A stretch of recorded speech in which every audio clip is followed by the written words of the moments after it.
नमस्कार साथियों, एक बार फिर स्वागत है आप सभी का ओशियन एजुकेशन ग्रुप की हमारी आज की ऑनलाइन क्लास में। समय के अभाव के कारण काफ़ी लंबे समय के बाद एक बार फिर से आपके सामने हाजिर हूँ। आज के वीडियो में हम बात करने वाले हैं दिसंबर माह में होने वाली RSCIT एग्ज़ाम के बारे में, क्योंकि आने वाली RSCIT की एग्ज़ाम दिसंबर 2024 माह में होना प्रस्तावित है। तो मैं विद्यार्थियों से कहना चाहूँगा कि अभी समय काफ़ी लंबा है, कम से कम 1 महीना आपके सामने है और ये 1 महीना आपके लिए अत्यंत महत्वपूर्ण होने वाला है। अतः मैं सभी विद्यार्थियों से गुजारिश करना चाहता हूँ कि जो भी चैनल पर नए हैं वो एक बार चैनल को सब्सक्राइब ज़रूर करें, ताकि आने वाली RSCIT की एग्ज़ाम में आप अच्छे नंबरों से पास हो सके। क्योंकि पिछली एग्ज़ाम में ओशियन एजुकेशन ग्रुप की मात्र 6 दिन की ऑनलाइन क्लास में 35 में से 25 क्वेश्चन हूबहू आए हैं। यानी कि 35 क्वेश्चन जो RSCIT के आए थे उनमें से 25 क्वेश्चन मात्र 6 क्लास में से आए हैं। अतः मैं सभी विद्यार्थियों को बताना चाहता हूं कि आप ये जो RSCIT की क्लास है उन्हें बिल्कुल भी मिस मत करना। मैं चैप्टर वाइज क्लास डालने वाला हूं, डेली चैप्टर वाइज क्लास डालूंगा। पहले चैप्टर से 15 चैप्टर तक आपकी क्लास रहने वाली है डेली की। अगर आपको क्वेश्चन आंसर समझने में कोई दिक्कत आती है तो कमेंट कर सकते हैं, तो उसका समाधान भी आपको मिलने वाला है। चलो अब हम स्टार्ट करते हैं हमारी आज की पहली ऑनलाइन क्लास में। और पहली ऑनलाइन क्लास में आपका पहला जो RSCIT की बुक का पहला चैप्टर है उसी के अंदर से हम क्वेश्चनों को लेने वाले हैं। ये RSCIT दिसंबर 2024 एग्जाम इंपॉर्टेंट क्वेश्चन आपके होने वाले हैं। और जो चैप्टर आपका पहला चैप्टर है वो इंट्रोडक्शन टू कंप्यूटर, कंप्यूटर का परिचय, उसका आपका पहला चैप्टर है। क्वेश्चन आपको आराम से पढ़ना है, पेपर में आए तब भी आपको क्वेश्चन को 2 बार पढ़ना है, समझना है कि अगला क्या पूछ रहा है आपको क्वेश्चन में। क्योंकि कुछ विद्यार्थी जल्दीबाजी में पेपर करते हैं, इसलिए आपको जल्दीबाजी नहीं करनी है बिल्कुल भी। जो क्वेश्चन पहले आए, जो आने वाले क्वेश्चन है उसको पहले करना है, और जो नहीं आने वाले हैं उसको लास्ट में आपको देखना है। और RSCIT के पेपर में आपको 35 क्वेश्चन मिलने वाले हैं। डबल आंसर आपको नहीं देना है किसी भी हालत में, आपने जो भी करा है वही रहने देना है। डबल आंसर देते ही आपको 0 नंबर मिलेगा और एक भी क्वेश्चन आपको छोड़ना नहीं है, ठीक है। तो पहला क्वेश्चन आपका पेपर जो अभी मैं करवा रहा हूँ वो हिंदी और इंग्लिश दोनों में होने वाला है। जिसका मीडियम इंग्लिश हो वो इंग्लिश में देख सकता है, और हिंदी में है वो हिंदी में। पहला क्वेश्चन आपका, कौन सी पीढ़ी का कंप्यूटर इंटीग्रेट सर्किट IC का उपयोग करता है? यानी कि जो पहली पीढ़ी के कंप्यूटर थे उसमें क्या यूज हुआ था, दूसरी पीढ़ी में क्या हुआ था, तीसरी में क्या हुआ था, और चौथी में क्या हुआ था, पांचवी में क्या हुआ था। तो वो आपको याद रखना है सबका। पीढ़ी वाइज सबके दिए हुए हैं। पहली पीढ़ी में वैक्यूम ट्यूब का यूज हुआ था, तो इसी तरह दूसरी में, इसी तरह में तीसरी में। तो इस क्वेश्चन के अंदर आपको क्वेश्चन पूछा है कि कौन सी पीढ़ी का कंप्यूटर इंटीग्रेट सर्किट IC का उपयोग करता है। तो यह है तीसरी पीढ़ी, यानी तीसरी पीढ़ी के कंप्यूटर के अंदर आपकी कंप्यूटर के अंदर IC चिप का यूज होने लग गया था। तो वो कौन सी पीढ़ी है? तीसरी पीढ़ी। फिर दूसरा क्वेश्चन होने वाला है आपका, एक साथ अनेक कार्य करने की क्षमता कहलाती है। आपके कंप्यूटर में आप एक साथ अनेक कार्य करते हो तो उसको क्या कहते हो? तो वो कहलाती है वर्सिलिटी। यानी कि एक साथ अनेक कार्य करने की क्षमता क्या कहलाती है? वर्सिलिटी। तो आपको आंसर याद रखना है ओनली। तीसरा क्वेश्चन होने वाला आपका, भारत का पहला कंप्यूटर कब और कहाँ स्थापित किया गया था? तो भारत का पहला कंप्यूटर कब और कहाँ स्थापित किया गया था?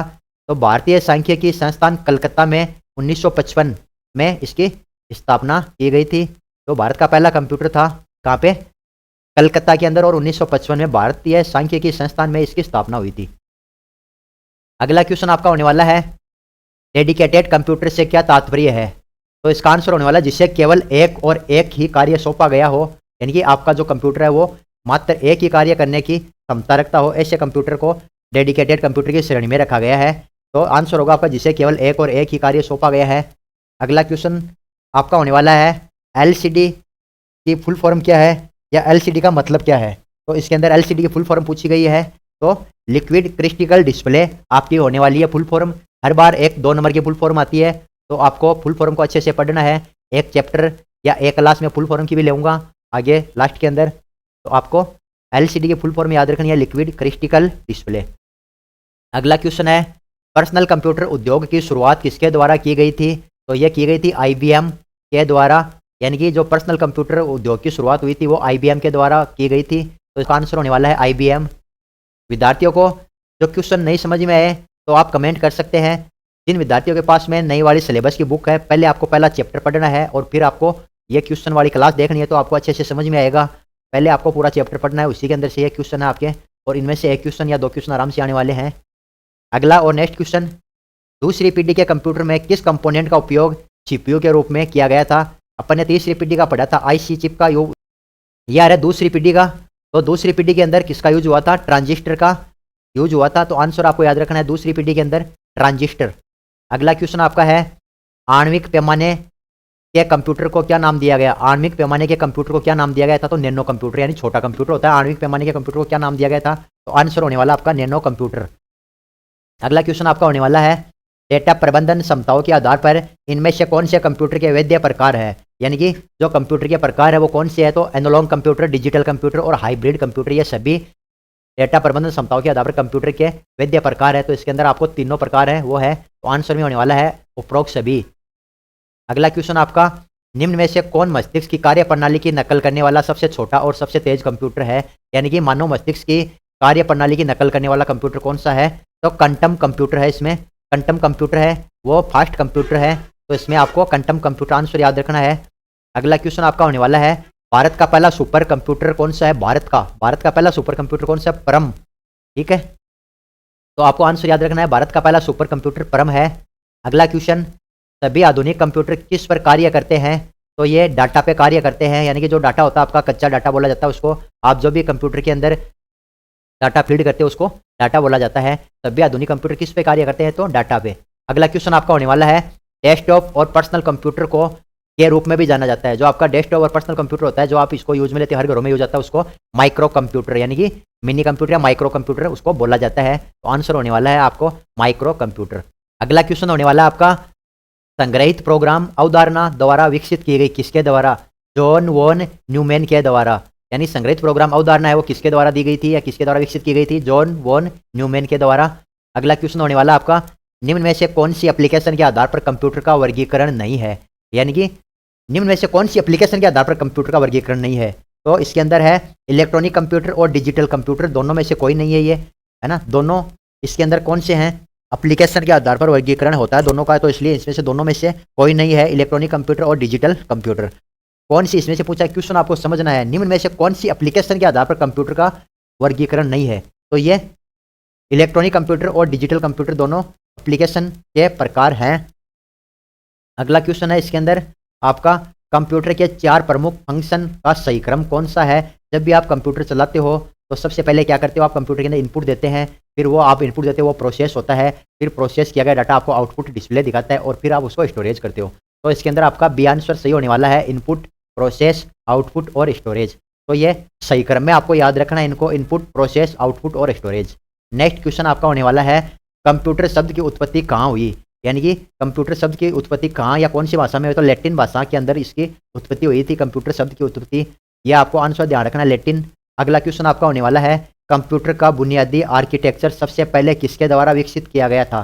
तो ये भी आंसर इसमें होने वाला है, जॉन वॉन न्यूमैन के द्वारा। यानी कि सेम आंसर दो आ रहे हैं, लेकिन आपके जो आपके क्वेश्चन के अंदर जो अभ्यसद आंसर है वो अलग हो सकते हैं। तो जॉन वॉन न्यूमैन द्वारा। अगला क्वेश्चन आपका होने वाला है, निम्न में से कौन हैंड हेल्ड ऑपरेटिंग सिस्टम का उपयोग करता है? यानी कि जो हाथ से चलाने का काम करता है वो कौन सा है? PDA। तो आंसर होने वाला है इसका PDA। निम्न में से कौन हैंड हेल्ड ऑपरेटिंग सिस्टम का उपयोग करता है? तो PDA।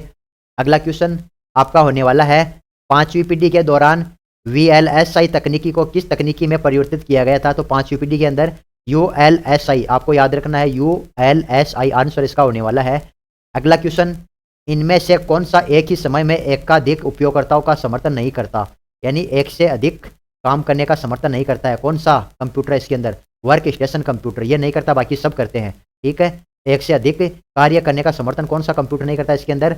वर्क स्टेशन कंप्यूटर है, वो नहीं करता। तो आंसर आपको याद रखना, नहीं करता। और करता है तो पूछिए तो main frame, mini computer, digital computer, ये सब आपके करते हैं। ठीक है, तो आंसर होने वाला आपका वर्क स्टेशन कंप्यूटर।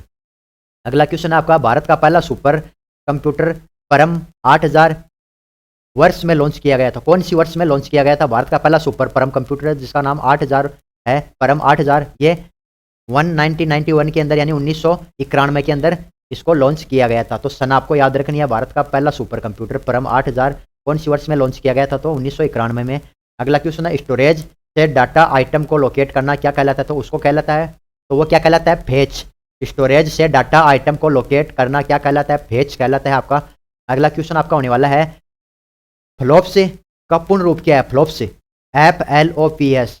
तो फ्लोटिंग पॉइंट ऑपरेशन प्रति सेकंड, इसको आपको याद रखना है। फ्लोटिंग पॉइंट ऑपरेशन प्रति सेकंड, फ्लॉप्स की फुल फॉर्म आपको याद रखनी है। अगला क्वेश्चन, प्रथम पीढ़ी के कंप्यूटर सिस्टम में उपयोग किया गया था। पहली पीढ़ी के कंप्यूटर में क्या यूज हुआ था? अभी इसमें 3 क्वेश्चन आ चुके हैं आपके। पहली पीढ़ी में क्या हुआ था? वैक्यूम ट्यूब व वाल्व है बोला जाता है उसको, वैक्यूम ट्यूब भी बोल सकते हो, वाल्व भी आ सकता है इसके अंदर। दूसरी पीढ़ी के अंदर ट्रांजिस्टर और तीसरी पीढ़ी के अंदर IC चिप का आविष्कार हुआ था। तो पहली पीढ़ी का पूछा आपको तो वैक्यूम ट्यूब व वाल्व होता है इसका आंसर। ये आपको आंसर याद रखना है, वैक्यूम ट्यूब। अगला क्वेश्चन, निम्नलिखित में से कौन सी कंप्यूटर की विशेषता है? तो कौन सी है? डेलीगेंस, वर्सलिटी और लेबाबिलिटी, ये तीनों इसकी है पूरी। तो उपरोक्त सभी आपको आंसर रखना है याद। निम्नलिखित में कौन सी कंप्यूटर की विशेषता है? तो डेलीगेंस, वर्सलिटी और रेलाबिलिटी, पूरी तीनों इसमें से आपकी विशेषता है कंप्यूटर की। तो आंसर होने वाला है आपका उपरोक्त सभी। अगला क्वेश्चन आपका है, दूसरी पीढ़ी के कंप्यूटर का विकास किसके दौरान हुआ? यानी कि उसकी सन याद रखनी है आपको। दूसरी पीढ़ी के अंदर कौन सी सन थी? वो 1955 टू 1965 के बीच में उसका आविष्कार हुआ था। तो आपको सन याद रखनी है। अगला क्वेश्चन आपका है, वह कंप्यूटर जो एनालॉग और डिजिटल दोनों को प्रोसेस करता है क्या कहलाता है? तो हाइब्रिड कंप्यूटर बोला जाता है उसको। वह कंप्यूटर जो एनालॉग और डिजिटल दोनों को प्रोसेस करता है क्या कहलाता है? Hybrid computer. अगला क्वेश्चन आपका होने वाला है, इनमें से कौन सी मिनी कंप्यूटर की विशेषता है? मिनी कंप्यूटर की यानी कि जो छोटा कंप्यूटर है वो। तो आपको याद रखना है इसमें उपरोक्त सभी। मिनी कंप्यूटर की विशेषता, एक अधिक उपयोगकर्ताओं का समर्थन करता है, इसका वजन कम होता है, इसे कहीं भी ले जाया जा सकता है, जैसे लैपटॉप है, PD है, आपका मोबाइल है, वो है इसके अंदर आते हैं। तो मिनी कंप्यूटर के अंदर ये आते हैं। तो मिनी कंप्यूटर की विशेषता ये है उपरोक्त सभी। अगला क्वेश्चन आपका होने वाला है, कंप्यूटर की कौन सी विशेषता इसे इलेक्ट्रॉनिक गणना से अलग करती है? तो वर्सलिटी है ना, आंसर आपको याद रखना है, वर्सलिटी। अगला क्वेश्चन आपका होने वाला है, स्टोरेज से डेटा आइटम को लोकेट करना क्या कहलाता है? तो यह फेच कहलाता है। ये पहले क्वेश्चन आया हुआ है आपका, यानी स्टोरेज से डेटा आइटम को लोकेट करना क्या कहलाता है? फेच। आपका क्वेश्चन घुमा के पूछ सकता है अगला कैसे भी, है ना, थोड़ा बहुत डिफरेंट आ सकता है। तो आंसर आपको याद रखना है फेच। अगला क्वेश्चन आपका है, डेस्कटॉप या पर्सनल कंप्यूटर को के रूप में जाना जाता है? तो माइक्रो कंप्यूटर। ये भी क्वेश्चन पहले आया हुआ है, डेस्कटॉप या पर्सनल कंप्यूटर को किसके रूप में जाना जाता है? तो माइक्रो कंप्यूटर। अगला है, इसमें से कौन एक समय में एक उपयोगकर्ताओं का समर्थन नहीं करता? तो वर्क स्टेशन जो कंप्यूटर है वो एक समय में एक का समर्थन नहीं करता है, बाकी सब करते हैं। अगला क्वेश्चन है, पर्सनल कंप्यूटर उद्योग की शुरुआत किसके द्वारा की गई थी? तो ये IBM के द्वारा की गई थी। अगला क्वेश्चन, दूसरी पीढ़ी का कंप्यूटर किस CPU घटक का उपयोग करता है? ट्रांजिस्टर का। फिर निम्नलिखित में से कौन हैंड हेल्ड ऑपरेटिंग सिस्टम का उपयोग करता है? तो PDA। ये भी क्वेश्चन आया हुआ है।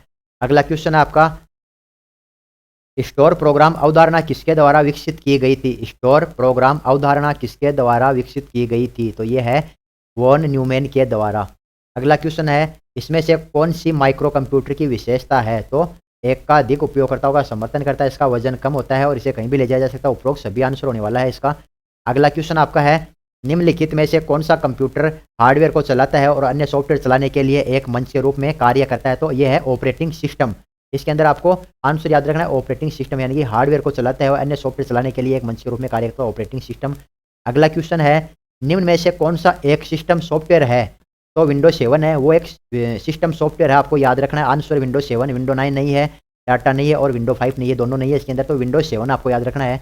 अगला क्वेश्चन, कौन सा कंप्यूटर वर्गीकरण नहीं है? तो मैक्स फेम। आंसर आपको याद रखना है, कौन सा कंप्यूटर वर्गीकरण नहीं है, कौन सा कंप्यूटर का वर्गीकरण है? तो मैक्स फेम नहीं है। अगला क्वेश्चन, एक आउटपुट डिवाइस का उदाहरण है, इनमें से आउटपुट कौन सा है? तो प्लॉटर आउटपुट है, बाकी कीबोर्ड, माउस, प्रिंटर ये क्या है? इनपुट है। एक आउटपुट डिवाइस का उदाहरण है, तो इसमें प्लॉटर आपको ध्यान रखना, प्रिंटर होता है वो इनपुट और आउटपुट दोनों होता है वैसे, है ना। और प्लॉटर होता है जो फ्लेक्स मशीन होती है बड़ी वाली, वो प्लॉटर वो आउटपुट होता है, ओनली सिंगल आउटपुट का आपको ध्यान में रखना है। इसके अंदर वैसे प्रिंटर भी आ सकता है, ओनली प्रिंटर से अगर आंसर में आपका प्लॉटर न हो और आंसर के अंदर प्रिंटर ही हो तो आप प्रिंटर आंसर दे सकते हो, क्योंकि प्रिंटर आजकल जो प्रिंटर आ रही है वो इनपुट और आउटपुट दोनों पे आधारित होते हैं, इसलिए इसके अंदर आंसर प्लॉटर दिया हुआ है आपका। वैसे प्रिंटर भी आउटपुट होता है लेकिन इसके अंदर आंसर आपका प्लॉटर आ रहा है।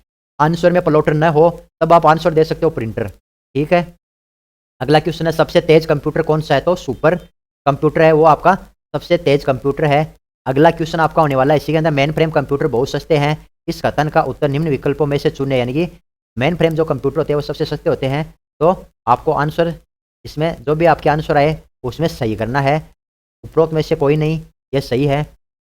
अगला क्वेश्चन, ENIAC किसके द्वारा विकसित किया गया? तो जॉन मोचली और जे पेस्पर एकट के द्वारा, यानी कि जॉन मोचली और जे पेस्पर एकट के द्वारा यह विकसित किया गया था। अगला क्वेश्चन आपका होने वाला है, निम्न में से कौन सा एक एप्लीकेशन सॉफ्टवेयर नहीं है? तो एप्लीकेशन सॉफ्टवेयर कौन सा नहीं है? विंडोज 7। ये क्या है? ऑपरेटिंग सिस्टम है या ऑपरेटिंग सॉफ्टवेयर है, ये एप्लीकेशन सॉफ्टवेयर नहीं है, तो इसके अंदर आंसर होने वाला नहीं है, पूछा तो विंडोज 7 है। अगला और लास्ट क्वेश्चन आपका, निम्न में से कौन सी कंप्यूटर की एक सीमा है? तो कंप्यूटर की सीमा क्या है? बुद्धि का अभाव। कंप्यूटर के अंदर बुद्धि नहीं होती है ना, तो कंप्यूटर अपने आप कोई काम नहीं कर सकता। तो आज आपने 47 क्वेश्चनों का एक समावेश पढ़ा है और ये इंपॉर्टेंट आपके क्वेश्चन होने वाले हैं। तो आज की क्लास में बस इतना ही, मिलते हैं कल एक नई क्लास में और एक नए चैप्टर के साथ में। तब तक के लिए जय हिंद, जय भारत।